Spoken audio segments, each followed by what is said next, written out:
my Yeah. question is, what challenges we might need to overcome as artificial intelligence develops? Like we have already spoken that, Yeah. AI, the people who are, creating such tools like ChatGPT, Gemini, Bard, they continuously need to revisit the data sets that Set. they have fed already into it. But what other challenges could we see? I think as far as we did bring about a lot of it's a lot of fear. I don't think people are still um, wrapped around the fact that this kind of technology exists, and there's a lot of fear of it taking away their jobs. And once job security comes in, it becomes very problematic to change people's minds at that point. But I believe that the earlier we educate, the better.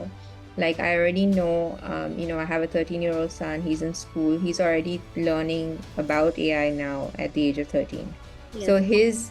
um, his education capacity about the subject and his openness to learning more about it when he goes into the workforce is going to be way higher than mine, or way higher than somebody who is older than me. So I think that we are at a disadvantage where we have to play catch up at this age where we are. So I think that hesitancy is a big problem, and it's going to be because AI continues to make mistakes. We keep thinking that this is a big sign for us to just no, let's step back completely. But no, we take it as how a child make mistakes. Okay, we've made a mistake, let's move on, let's learn from it and move on. So I see that that fear of technology not really going away anytime soon. I think it's still very prevalent, and it's probably going to slow down our growth quite considerably. But maybe it's needed in a field like medicine. Don't get me wrong. I feel like we should slow and steady, and we'll be okay. Yeah. I think another aspect of this is you know we need to be really careful with getting it's like a tool. Any tool can be great in one person's hand but can turn into a weapon in another person's hand. So we've Right. seen a lot of deep fakes. We've seen a lot of it's very hard right now to distinguish a real person talking versus a AI generated avatar of the person talking. It's becoming quite creepy, to be honest. We've seen evidence of it on social media, and you can't make out deepfake video content at all.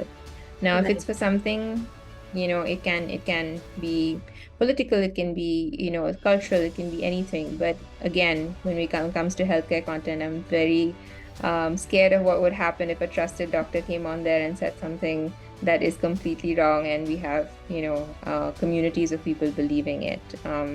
Right. That's a concern, definitely. So somehow finding out ways to regulate um, this tool, or to control it in some way, that's going to be a challenge, I think, later on.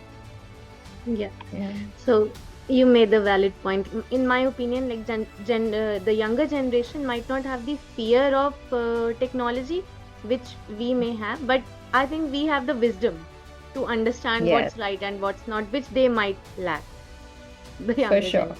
I agree with you on that one. That's very well put. At least we have the discretion to say, okay, this is wrong and this is right Yes. ethically. I think they're a little more, frankly, because not through any fault of their own, it's just they haven't seen enough of life to understand what's wrong True. and what's right, so.